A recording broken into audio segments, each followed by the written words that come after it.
Maïnus lajabaga belajini amunu sogolon na shu ani kile aw ni nyawma biete ne je kalo kile fla samba flani muganduru anga bikuna funu mena talike mina kelege mina kuraw duna anga jamana kono samedi temeni ni ambore ni no mi alusen sami ale ayida ka foko dobora chômage la an fi amali kono kuna funu wala le amunu do manga kuna funu kono bisimila wa kuna funu kono mali army ba magaci mogota ani sababu ne anina tumoktu biso ko mayena je kalo kli fla mali army communique ko yaira ka fo bi ba magaci mogota ani sababu we olu bone unina tumoktu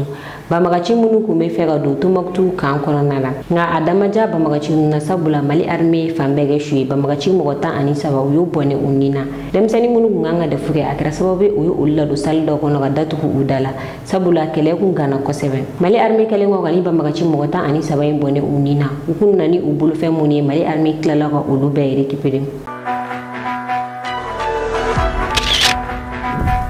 mali army gele soro ni yeni kono ko sebe modro alini bulkesi mali army ayira ka fo mi bulkesi ba magaci ataki ke ni no anga militaire wa poste de la ataki ko ni jugera ko sebe ba magaci nunu nana ni moto alini pika kuri mali army kele nga kibara so yanga san fe kele fe on blagata kele kono nala mali army ko ko mi ko nala ka bita siblage ka nishi a militaire ma sabula ujo la adoye kele ke fo ka tasi unimbi nima ba magaci nunu klalen ko wani ataki na u farla nyonga yoro dola mi anga san fe kele ga minoni uye ba magaci nunu ko la shi ko sebe ka faraku ke uka ba magaci nunu chama ko ni bonino unina agalala mali army bolo ni wugani na mali army ayira fo ko dugin flabe guga souviens si kono nala mali army ko kuba ni mali bela jenife bega franyo ka jenga ke kili ko de bege sawoyi ka ngam militaire de me ubesegan kelenke kasa dana chuke amina uyeta si bla belebele ke ka nyeshi ni dugu fly be posumunu atakira uyeta si bla ke ka nyeshi a militaire ma kuna fon flana mali armée kelege mino kuraw soro samedi do kelege mino kuraw do na anfi anino bamako 18h wakati mali armée ngani kelege mino nunu amino ka chan ko sewe wan kelege mino nunu anga armée de terroriste tay ni oy anga militaire munu me kelege dugu malala ni kelege mino na véhicule blindé we ala blindé misemanu fokata si akuma bo mani oy berde moy ni mino nunu bora la Guinée fe ka teme sebe nu ko fe ka bamako chechi kata kati mino nunu woni ku ka chan ko sewe mino nunu na fene kesu bala bateau mala mali armée be se ka do munu kono ka jitike ka taka ji fando infe ka fara mugu jugu fililaun kan ale ni camion min bisiu ani pigapu ni minenu nuku nga chan ko sebe minenu ne ni ke ka bamago chechi kata kati ay 30 minutes de ke ni kuna fondila do ye ulu kuma kene gani o do e bu mabel ibusi foka fara dirisa me metaka uluye ni mine ko fol nunu jawta ay jamu soro anga jamu la janyo fe premier contre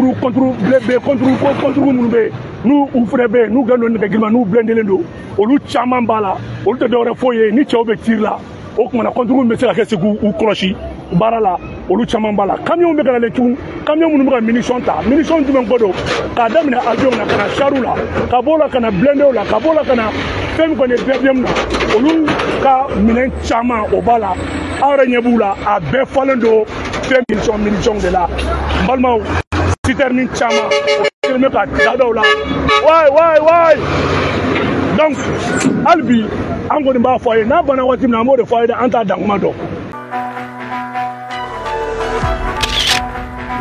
kuna fon sabana aluseni sanu akumana aluseni ni ale mali warko ministrie aluseni sanu akumana émission dola ni abe foma mali kura takasira o émission ta ko sabana akuma kume aluseni sanu bolo aluseni sanu ay clé flade émission ni o yekunu alini kuna shini kuma kume aluseni sanu bolo aga kuma ko nala ni ngalu tara min ka wori ka fo ame dum ne na fo bi male o me ka wari mun sara na e credita wari mun me ga tike ala ani na me ka orange money okay wari mun me ga tike ala wari mun me ga ke mu ani wari mun me julla sam aluseni sanu aga wala lu konna la yaida kafo wari nunu be sefa war milliard fla ani million kemenan ni la ame wakati mina ina fobi emission ina anazara kan fene benino aluseni sanu ay emission ina nazara kan minke ayira konna la kafo kamendum ne na fobi mi chômage ni ori jenu ka to so wana tabara la ko chamambare bora ula mi shifina ko ka bara sorobale ko chamambare bora ula mali konna la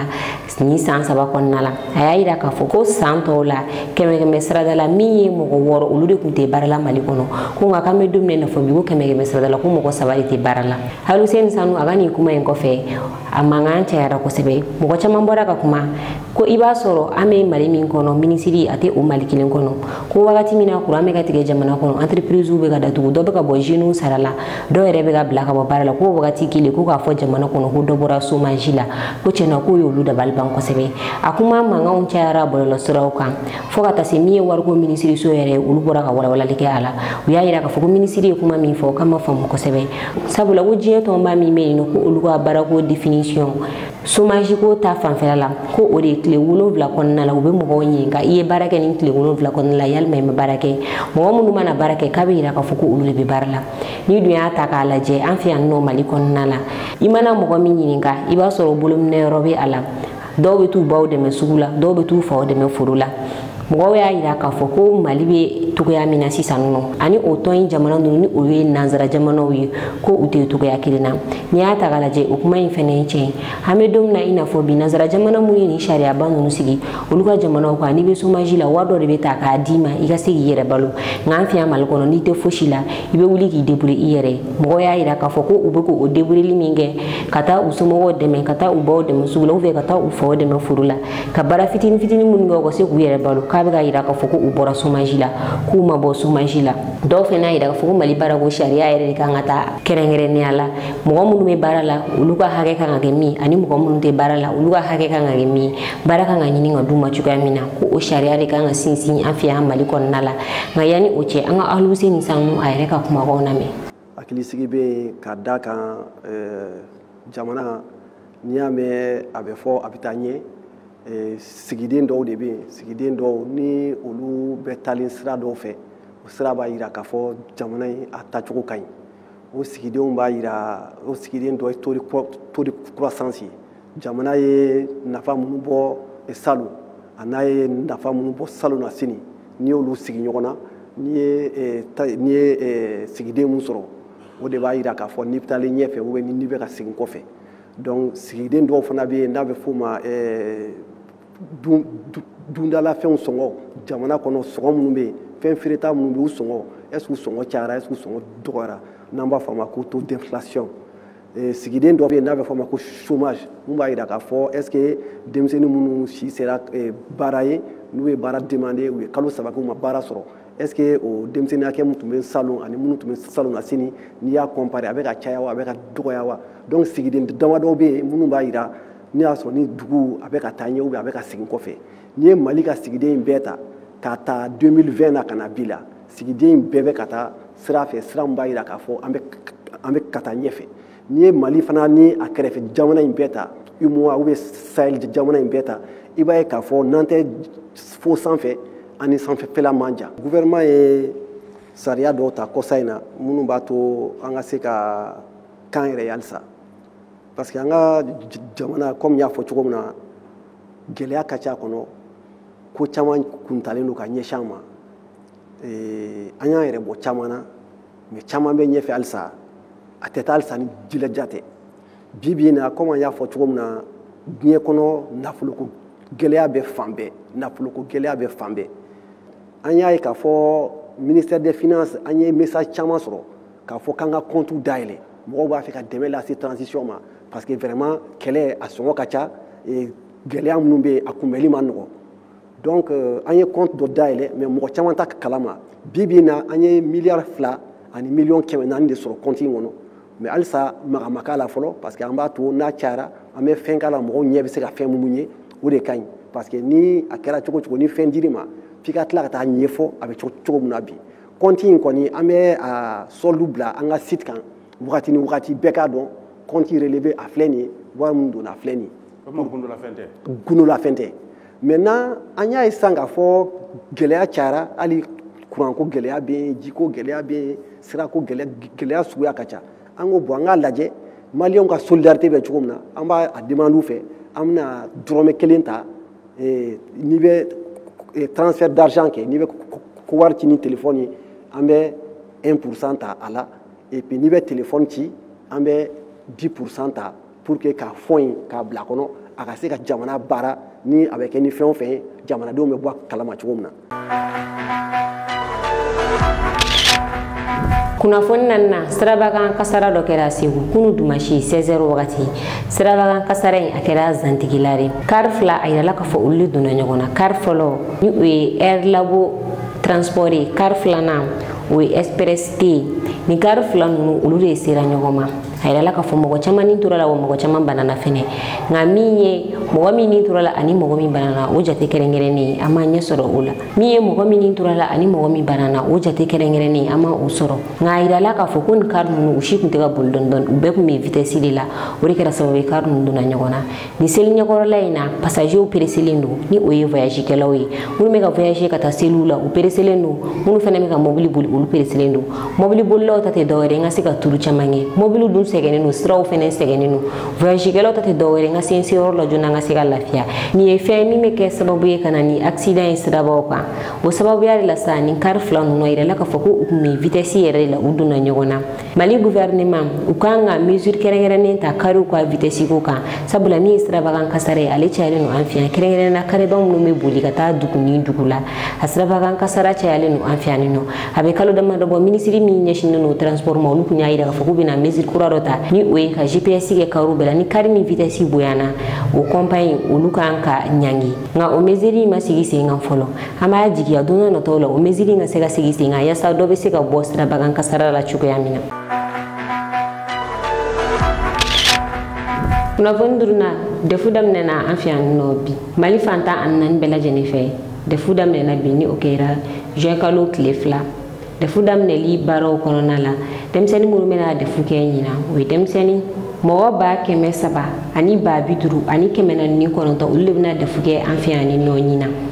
O mɔgɔ ninnu na min ye muso 100 ani 76 olu de bɛ ni mɔgɔ kofɔlen ninnu na. Defu baaraw daminɛna bi minisiri 7 de fɛ minisiri min ɲɛsinnen don kalanko ma ni ale Amadou Sy Savani a tilalen kɔ defu sujet fɔlɔ enveloppe dayɛlɛni n'a ka enveloppe di ekɔlidenw ma a ye dakuruɲɛ 2 fɔ kunnafonidilaw ye. A yira k'a fɔ ɲinan defu a bɛ ka kɛ condition min kɔnɔ a condition ka ɲi kosɛbɛ wa ɲinan defu bɛna kɛ cogo bɛɛ lajɛlen na yaasa ka kɛ jɛlenya la sujet kana se ka futi kɛ cogoya si la. Ni baara ninnu kɛra école Mamadou Diarra numéro 2 la Médinekura. Le lancement a été fait dans de très bonnes conditions. Nous avons prodigué les conseils aux candidats. Nous leur avons fait part du soutien solide des plus hautes autorités de la transition avec à leur tête son Excellence le général d'armée Assimi Goïta, président de la transition, chef de l'État. Nous avons dit aux candidats que nous comptons sur eux, que l'État fait tout pour que tous les élèves du Mali soient dans de bonnes conditions d'apprentissage et qu'ils viennent aux examens prêts. Tout a été fait pour que les examens soient propres comme ils l'avaient été l'année dernière.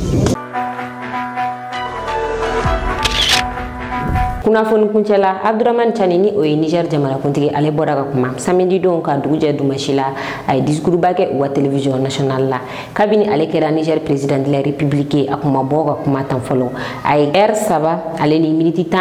a ye o de kɛ kuma la kuma in ma boli dɔwɛrɛ kan a y'a yira k'a fɔ ko jugu fosi tɛ Niger la jamana si tɛ Niger jugu ye nka ni jamana min jamana ɲɛmɔgɔ y'a yira k'a fɔ k'i bɛ fɛ ka Niger sigi a sen tabara kɔnɔ ko o de ni Niger bɛ kɛlɛ la o jamana ɲɛmɔgɔ o de ni Niger bɛ ɲɔgɔn na ko misaliya la i n'a fɔ Benin an bɛ don min na i n'a fɔ bi frontière bɛna datugu Niger ale ni Benin ni ɲɔgɔn cɛ a tɛ dayɛlɛ cogoya si la fo Niger ka danganiya sɔrɔ k'a fɔ ko Faransi ka militaires tɛ k'u labɛn Benin ka na Niger attaquer ko ni Niger m'o danganiya sɔrɔ ko frontière tɛ se ka dayɛlɛ Niger ale ni Benin ni ɲɔgɔn cɛ ko Niger dun b'a dɔn k'a fɔ hali sini Faransi bɛ k'a labɛn Benin u bɛ se ka na Niger attaquer cogoya min na.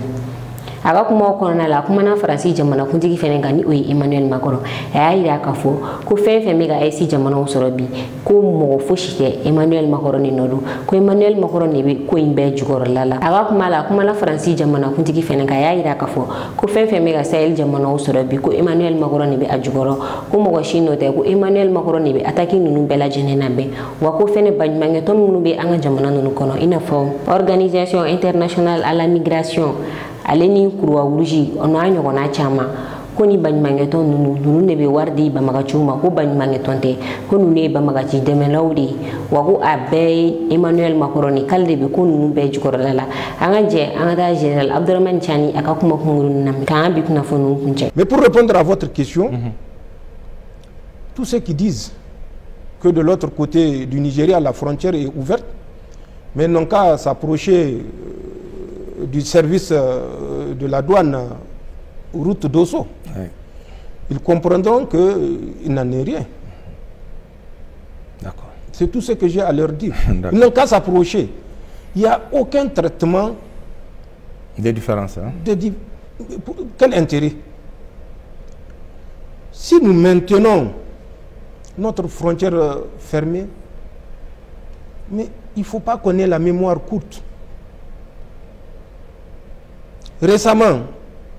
en 2025, vous vous rappelez de l'ambassadeur du Bénin au Niger? Oui. Où est-ce qu'il est? Oui. Je vous pose la question. Où est-ce qu'il est? Qui était arrivé... Oui, l'ambassadeur du Bénin qui était arrivé au Niger, où est-ce qu'il est? Il est rappelé. Et quelle était sa faute? Sa faute, oui. Il a fait un déplacement à Gaïa, où il a appelé les Nigériens et les Béninois à se pardonner. Oui. Le même jour, je crois on l'a fait traverser à la natation pour le rappeler. Depuis lors, nous on ne sait pas s'il est vivant ou pas. Il n'a pas pu traverser. En tout cas, il n'est plus revenu. Ouais. C'est pour vous dire, il faut que les gens évitent d'accuser sans élément d'appréciation. Nous avons gardé la frontière avec le Bénin fermée et la frontière avec le Bénin restera fermée tant que le Bénin ne comprendra pas que le combat que nous faisons, ce n'est pas contre le Bénin que nous le faisons, c'est contre les troupes françaises de déstabilisation qui sont sur le territoire béninois et qui peuvent nous nuire.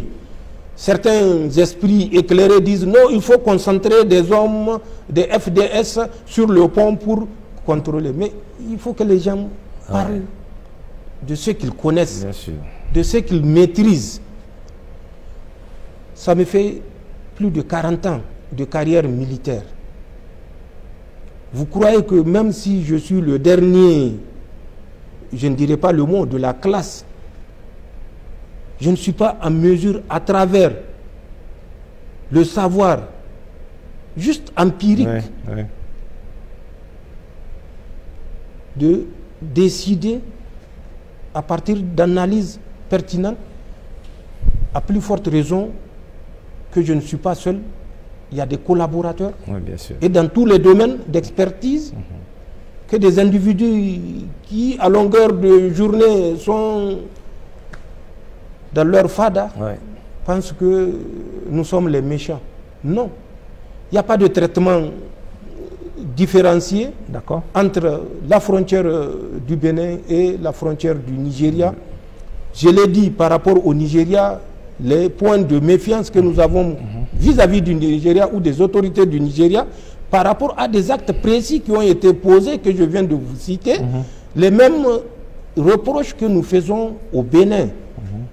C'est tout. Il n'y a pas de traitement différencié. Mais je dis, tant que le Bénin continuera, ou Patrice Talon et ses collaborateurs continueront à jouer le jeu de l'Autriche, nous ne sommes pas prêts à jouer le jeu de l'Autriche. Parce que nous sommes dans le réel. Nous ne sommes pas dans le virtuel. C'est nos hommes qui tombent. C'est nos civils qui tombent. Et c'est nous qui passons des nuits d'insomnie par rapport à ce qui se passe, par rapport au sacrifice de nos hommes, qu'ils soient militaires ou civils. Et c'est ça qu'on voulait éviter au Bénin, et c'est ça qui est malheureusement arrivé au Bénin, où c'est près de 70 militaires qui ont été massacrés. Tout simplement pour mettre en place du matériel au profit des auxiliaires de cette guerre-là. Voilà ce qui se passe. Et voilà la réalité. Et voilà l'objet qui fait que nous sommes considérés comme étant la bête noire, les empêcheurs de tourner en rond. Ça n'a rien à voir avec l'état d'empêcheur de tourner en rond. D'accord.